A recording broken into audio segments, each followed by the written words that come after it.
Hello friends, welcome you in Dhara classes.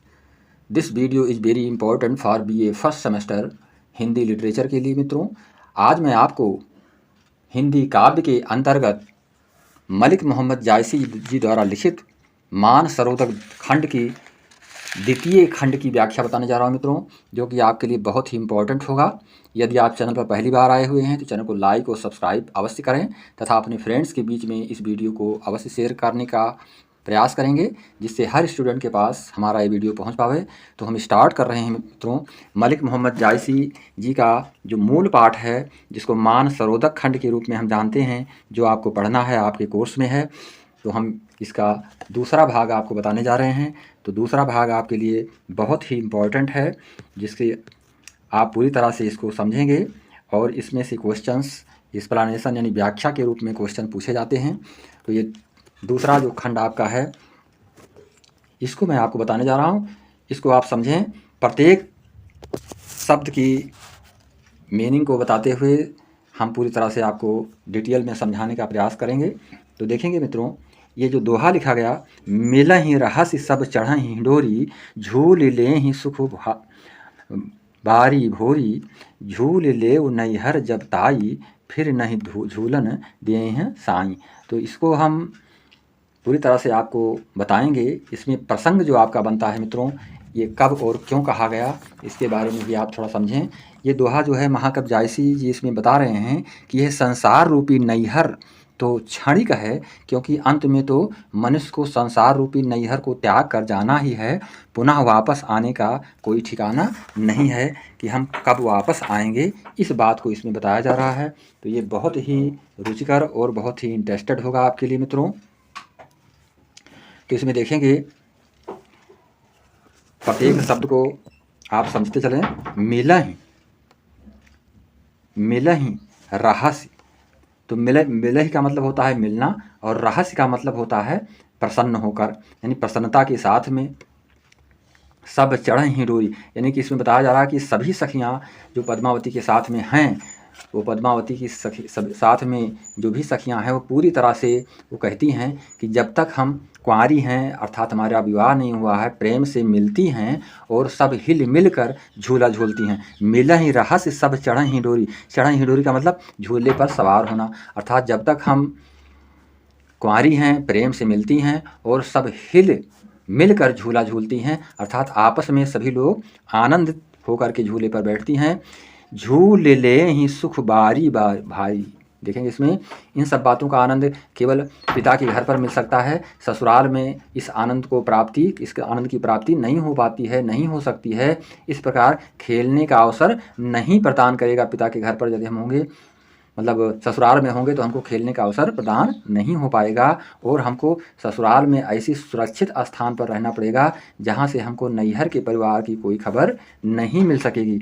अर्थात झूल ले हो नैहर जब ताई, फिर नहीं झूलन देहि साई। इसी बात को इसमें बताया गया है कि जब तक हम नैहर में हैं, अपने पिता के घर पर हैं मित्रों, तब तक हम आनंदित होकर के पूरी तरह से झूले को झूल सकती हैं। फिर नहीं झूलन देहि साई, अर्थात पुनः जब हम ससुराल में होंगे तो हमारे जो पति हैं, हमारे जो ससुर हैं या ससुराल के जो भी लोग हैं, वो हमको इस तरह से स्वच्छंदता से झूलने के लिए नहीं कहेंगे, अर्थात वहाँ झूला झूलने की बात नहीं आ पाएगी, हम झूलने नहीं पाएंगे। इस बात को इसमें बताया गया है। ये जो आपका प्रथम दोहा है, नैहर के सुख के विषय में बताया गया है मित्रों, कि नैहर में किस तरह से हम स्वच्छंदता के साथ सुख को प्राप्त कर सकते हैं। किसी प्रकार की कोई अंकुश, किसी प्रकार का कोई ताड़ना हम पर नहीं होती है। तो इस दोहे में पहले दोहे में आपको यही बताया गया है। दूसरे में देखेंगे, पुनि सासुर ले राखी तहाँ, नैहर चाह न पाऊब जहाँ, यानी कि इसमें बताया जा रहा है मित्रों कि ऐसी सुरक्षित स्थान पर हमको रखा जाएगा। पुण्य सासुर ले राखें तहाँ, हमको एक सुरक्षित स्थान पर रखे जाने की बात है कि हम पूरी तरह से स्वच्छंद नहीं हो सकती, फ्री नहीं हो सकती।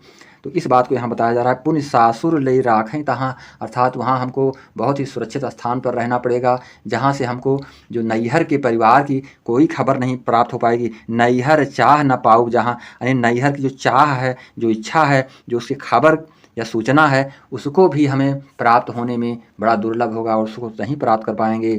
कित यह धूप कहाँ यह छाहाँ, यानी धूप तात्पर्य है मित्रों ससुराल की और छाह का तात्पर्य है नैहर का।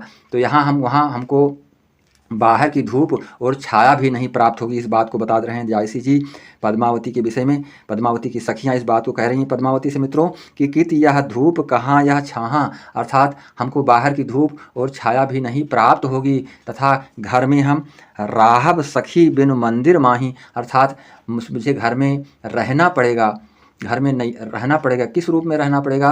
अकेले रहना पड़ेगा मित्रों, बिना सखियों एवं सहेलियों के दिन काटने पड़ेंगे। इसी बात को इसमें बताया गया है कि बिना सखियों के रहब सखी बिन मंदिर माही, मंदिर का मतलब घर होता है, उस घर में हम बिना अपनी सखियों सहेलियों के रहेंगे, वहाँ पर किसी प्रकार का हमको कोई साथ में रहने वाला हमारा मित्र सहेली हमको प्राप्त नहीं होगी। तो इस स्थिति को जायसी जी ने इसमें बताने का प्रयास किया है।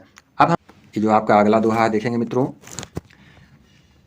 गुण पूछें, गुण का मतलब गुण से होता है, लोग वहाँ पर हमारे गुण पूछेंगे, हमारी विशेषताओं के विषय में हमसे पूछेंगे, हमारी अच्छाइयों के बारे में पूछेंगे। गुण पूछें और बताइए दोखू, और बात बात में हमारे लोग दोष लगाएंगे, यानी हम पर लोग आक्षेप लगाएंगे, दोष लगाएंगे। गुण पूछेंगे लोग और बात बात में क्या करेंगे? दोषारोपित करेंगे, अर्थात दोष लगाएंगे हम पर कि कौन सा, मतलब इसमें वहाँ पर हमको सोचना होगा।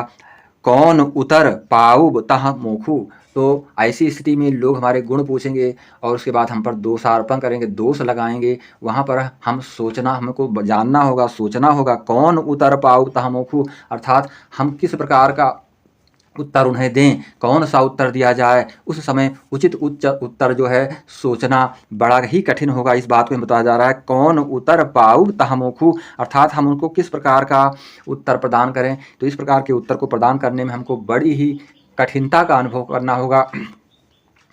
इसी बात को इसमें बताया जा रहा है। आप इसको थोड़ा इस तरह से डिटेल में समझेंगे मित्रों कि पद्मावती की ही बात यहाँ पर है। पद्मावती कहती है कि स्वामी मेरे गुणों को पूछेंगे, यानी गुण पूछें। कौन गुण पूछने वाला होगा? स्वामी, जो हमारा पति होगा, पति परमेश्वर। तो पद्मावती कहती है कि स्वामी मेरे गुणों को पूछेगा और मुझ पर दोषारोपण करेगा। ये स्वामी की ही बात कही जा रही है, पति की ही बात कही जा रही है कि मुझे दोषारोपण करेगा। मैं वहाँ पर किस उत्तर से मोक्ष प्राप्त करूँगी, इस बात को यहाँ बताया जा रहा है मित्रों। तो यही आप संक्षेप में समझेंगे। आगे देखेंगे जो आपका दूसरा पद है, दूसरे पद को आप देखेंगे, सास ननद के भों सिकोरे, यानी सास और ननद के भों सिकोरने का मतलब कुपित होना, नाराज होना। तो सास ननद के भों सिकोरे, यानी सास और ननद के कुपित हो जाने पर हमको क्या करना होगा? राहब संकोच दुओ कर जोरे, बड़े ही संकोच में मुझे रहना पड़ेगा कि सास और ननद के क्रोधित हो जाने पर हमको संकोच से उनसे करबद्ध प्रार्थना करनी पड़ेगी। राहब संकोच दुओ कर जोरे, दुओ का मतलब दोनों, कर जोरे का मतलब हाथों को जोड़ करके, अर्थात जब सास और ननद हमसे क्रोधित हो जाएंगी तो हमको संकोच से करबद्ध प्रार्थना करते हुए उनके सामने से गुजरना पड़ेगा, अर्थात उनसे हमको करबद्ध प्रार्थना करनी ही पड़ेगी। इस बात को यहाँ पर बताया जा रहा है। आगे देखेंगे कि तो यह रहस्य जो आऊब करना, अर्थात यहाँ के से खेल और मनोरंजन का अवसर अब आगे प्राप्त नहीं हो सकेगा, अर्थात आगे पुनः मुझे आकर के यहाँ पर इस तरह से मनोरंजन की प्राप्ति नहीं हो पाएगी। ससुरई अंत जन्म दुख भरना, और अंत समय तक ससुराल की कठोर यातनाएं सहन करनी पड़ेगी। इसी बात को यहाँ पर बताया जा रहा है कि सास ननद के भोहें सिकोरे, रहब संकोच दुओ कर जोरे, यानी सास और ननद के जो है क्रोध को सुन करके हमको अपने कर को जोड़ना, हाथ को जोड़ना ही हमारे बस की बात होगी।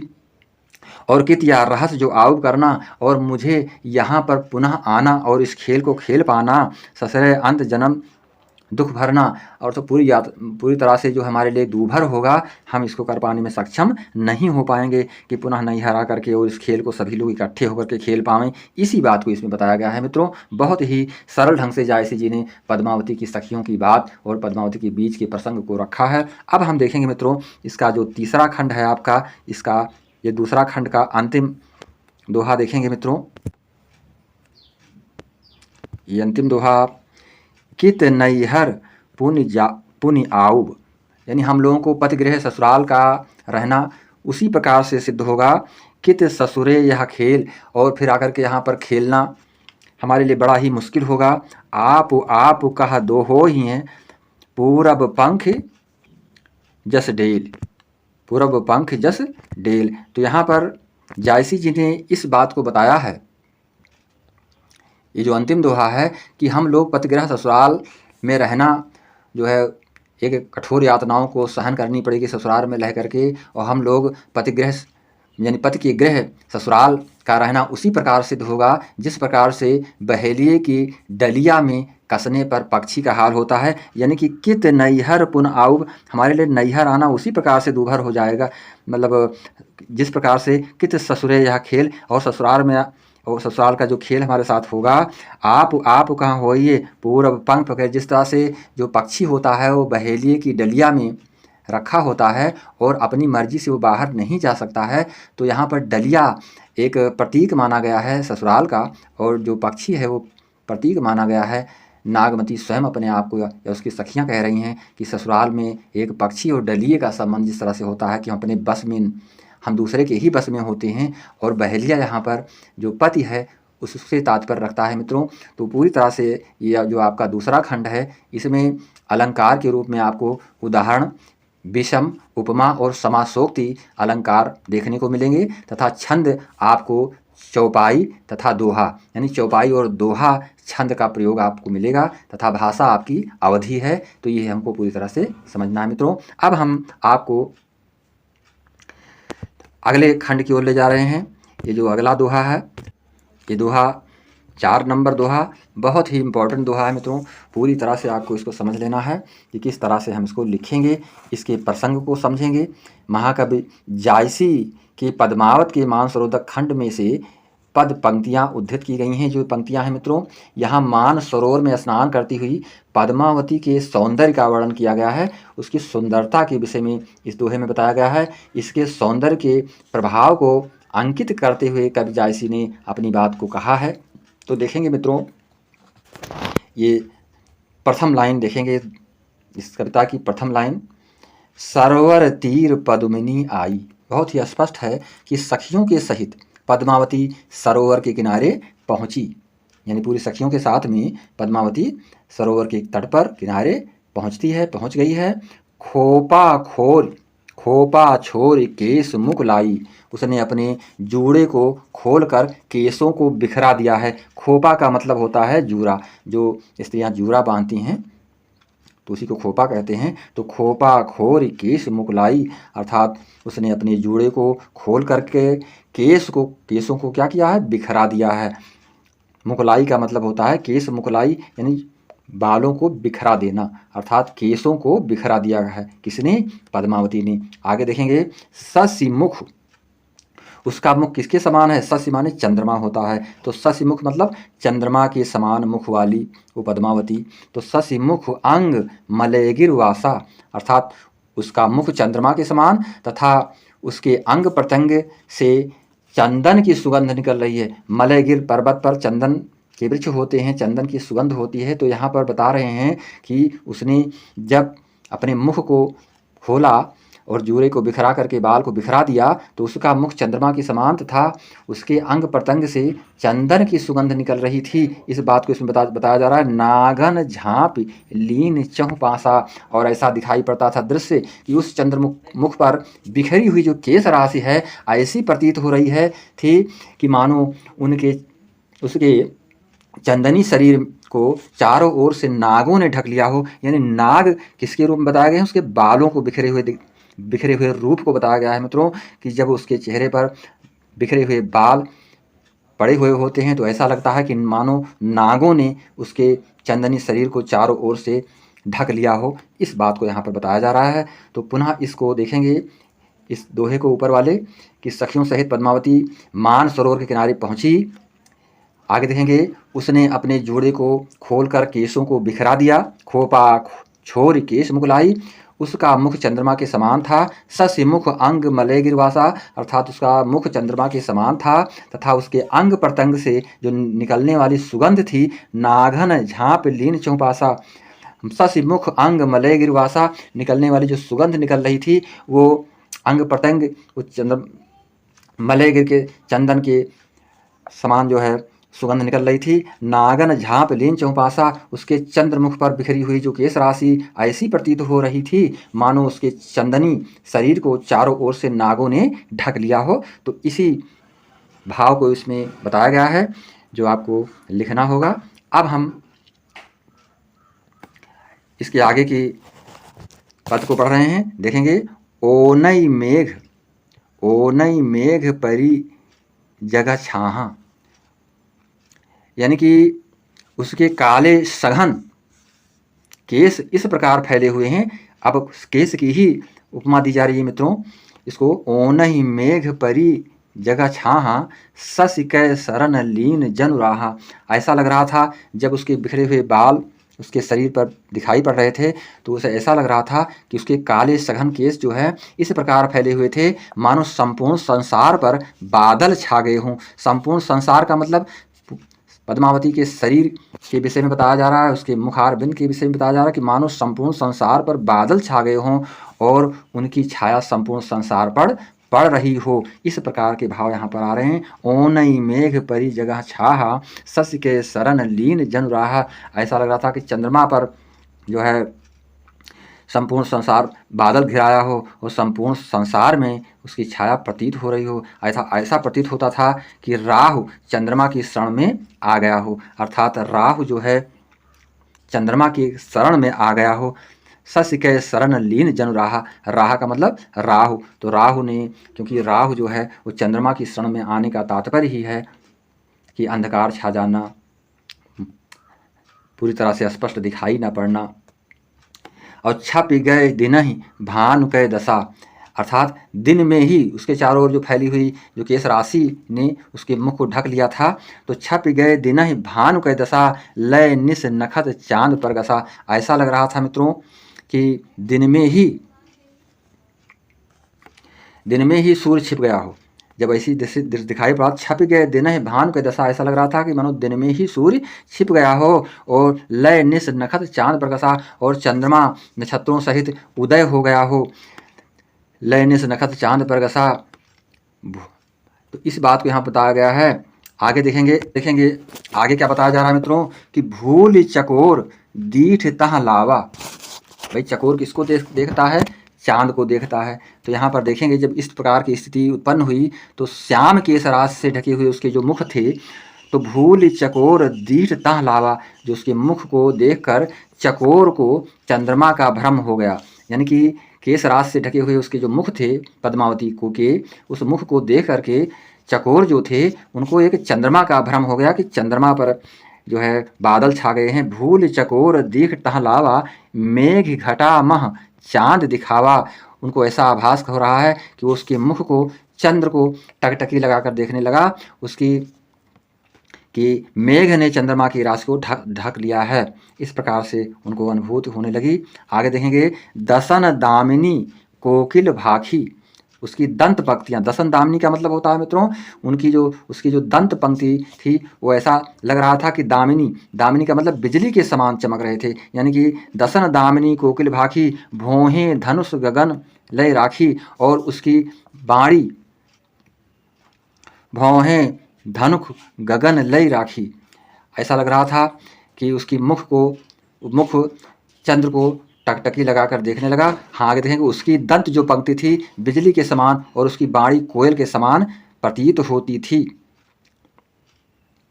उसकी भौहें ऐसी प्रतीत होती थी मानो दसन दामिनी कोकिल भाखी, भौहें धनुष गगन राखी। जिसमें देखेंगे कि उसकी जो दंत पंक्ति बिजली के समान और उसकी बाणी कोयल के समान थी। उसकी भौहें ऐसी प्रतीत होती थी मानो आकाश से इंद्रधनुष मुख पर रख लिया हो। यानी आकाश से इंद्रधनुष को उठा करके उसने अपने मुख पर रख लिया हो। इस भाव को यहाँ पर बताया जा रहा है। दसन दामिनी कोकिल भाखी, भौहें धनुष गगन लय राखी, नैन खजन दुई केल करे ही,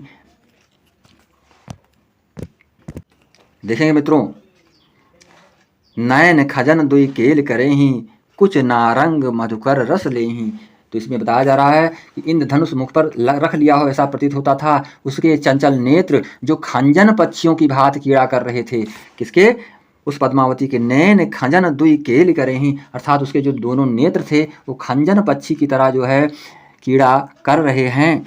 और कुछ नारंग मधुकर रस ले ही, और उसके उत्तेज यानी कि उरोज थे वो नारंगी के समान थे, और उनका अग्रभाग इस प्रकार शोभायमान था मानो नारंगी पर बैठी हुई भ्रमर रस पान कर रही हो। यानी कुछ का मतलब होता है स्त्रियों का जो स्तन है, तो कुछ नारंग मधुकर रस ले ही, ऐसा लग रहा था कि उसके कुछ पर जो है भांवरे अग्रभाग पर बैठ करके रस का पान कर रहे हों। तो इस प्रकार के दृश्य को यहाँ पर जायसी जी ने बताने का, दिखाने का प्रयास किया है। मित्रों आगे देखेंगे, सरवर रूप विमोहा हिये हिलोर ही लें, और पाए छुएं मक पाओ तेहि मिस लहरें दें। अब इसमें आपको ये चीज़ बताई जा रही है कि इस अनंत सौंदर्य से संयुक्त पद्मावती को देख करके मान सरोवर जो है, मान सरोवर पर मोहित हो उठा है। यानी मान सरोवर उस पर क्या हो गया है? मोहित हो उठा है। मान सरोवर, सरोवर रूप विमोहा, अर्थात विमोहा का मतलब विमोहित हो जाना। तो मान सरोवर स्वयं जो है पद्मावती के उस रूप को देख करके मोहित हो गया है। हिये हिलोर ही ले, और उसके हृदय में आनंद की हिलोरें उठने लगी हैं, आनंद रूपी तरंगें, लहरें बहने लगी हैं, हिलोरें उठने लगी हैं। किसके? उस मान सरोवर के, क्योंकि मान सरोवर भी जो है पद्मावती के सौंदर्य को देख करके बहुत ही मोहित हो उठा है। मित्रों पाएँ छुओं मक पावों, वो क्या सोचता है? शायद उस अनिंद सुंदरी के चरणों का स्पर्श उसे करने को मिल जाए। तो पाएँ छुओं मक पावों तेहि मिस लहरें दे, इसी कारण से वो अपनी लहरों को बिखेर रहा है कि शायद उसे नागमती के चरणों को छूने का अवसर प्राप्त हो, इसी बहाने वो हिलोरे ले रहा है। तो इस बात को, इस रहस्य को जायसी जी ने इसमें बताने का प्रयास किया है मित्रों, जो कि बहुत ही इंटरेस्टेड और बहुत ही इम्पोर्टेंट है आपका ये द्वितीय खंड। अब हम आपको इसके पश्चात मित्रों तृतीय खंड पढ़ावें। उसके पूर्व हम चाहेंगे कि यदि आप चैनल पर पहली बार आए हैं तो चैनल पर आप पूरी तरह से इसको, वीडियो को पूरी तरह से देखेंगे मित्रों, और कमेंट के रूप में हम तक अपनी प्रतिक्रिया को अवश्य प्रेषित करें, जिससे कि हम अगले वीडियो में आपसे संबंधित वीडियो को उपलब्ध करा पाऊँ। इसी के साथ नमस्कार, जय हिंद, जय भारत।